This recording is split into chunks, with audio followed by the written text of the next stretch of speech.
नमस्कार, जय हिंद। आप सभी का स्वागत है। 1956 में पहली बार जब एनफोर्समेंट यूनिट बनेगी, उसको पता भी नहीं रहा होगा कि आगे चलकर एनफोर्समेंट डायरेक्टरेट वो बनने वाली है और जबरदस्त पावर लेने वाली है।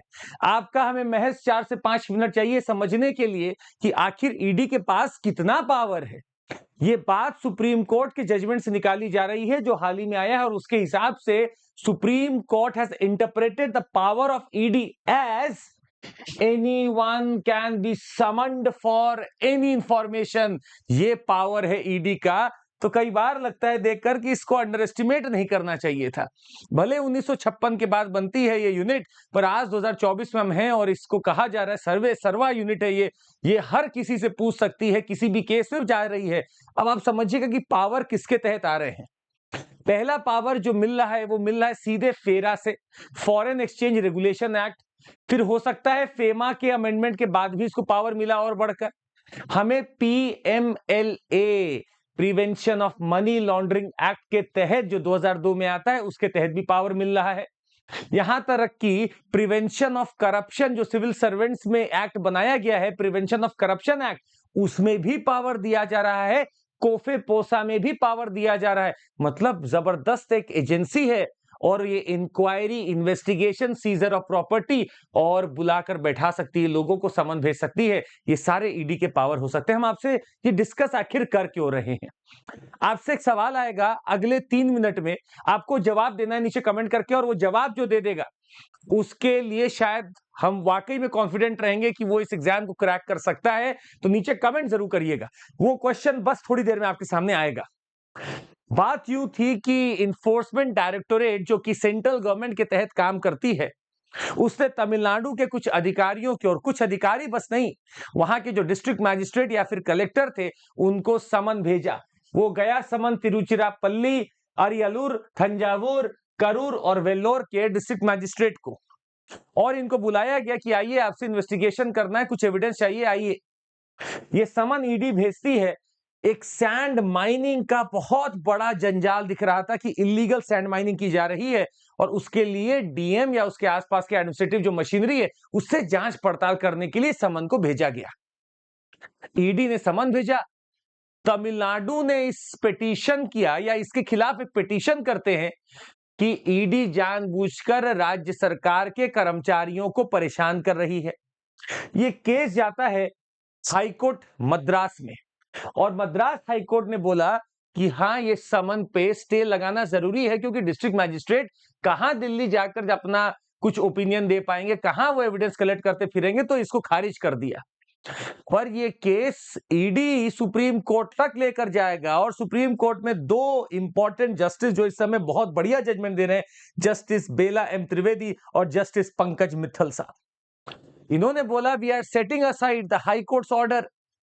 हाईकोर्ट ने जो ऑर्डर दिया हम उसको हटाते हैं, और हम बोलते हैं कि डीएम साहब, आपके पास जब ये समन गया तो आप गए क्यों नहीं बताने।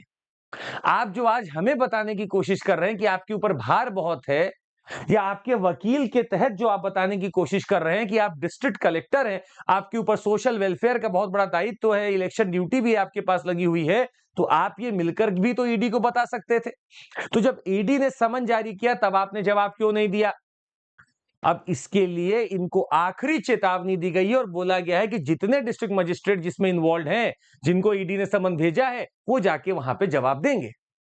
इस पर कपिल सिब्बल साहब ने भी कुछ बोला। इन्होंने बोला, मुझे कोई लॉ समझ में नहीं आ रहा, आप किस लॉ के तहत इन डिस्ट्रिक्ट मजिस्ट्रेट को बुला रहे हो।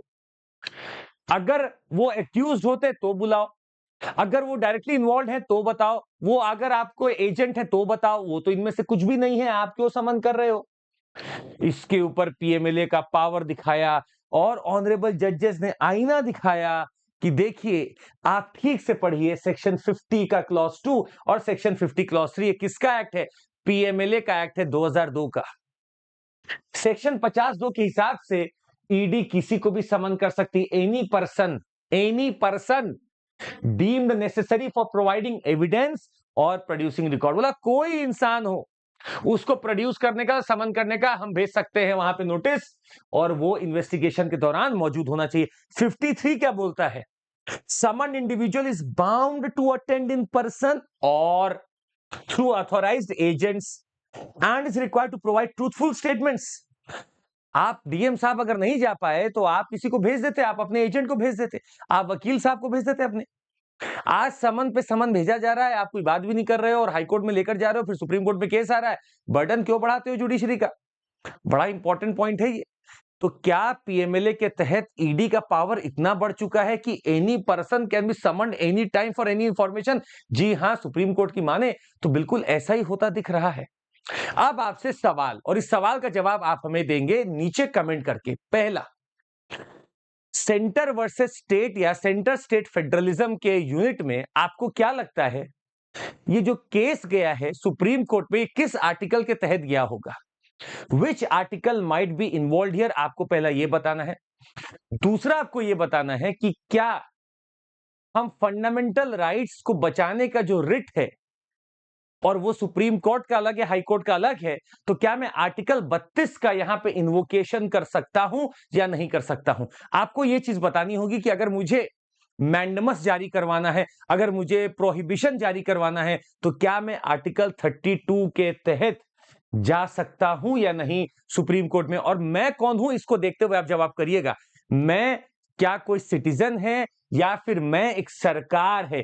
आप इसको आराम से सोच समझ के बताएंगे और तब इसके ऊपर आप हमें बताएंगे कि इसका जवाब क्या होगा। I will be waiting for your answer. पर पीएमएलए या फिर आपका प्रिवेंशन ऑफ करप्शन एक्ट या फिर देखा जाए फेरा, फेमा, कोफेपोसा, सबने बहुत ज्यादा पावर दे दिया है ईडी को, और आज चारों तरफ एक ही गूंज है, ईडी ईडी ईडी। और कहा जाता है कि जब जब दूर दूर देशों में या दूर दूर जगहों पे जब रात में आजकल बच्चे सोते नहीं हैं तो मां बोलकर उनको सुलाती है कि सो जाओ बेटा, नहीं तो ईडी आ जाएगी।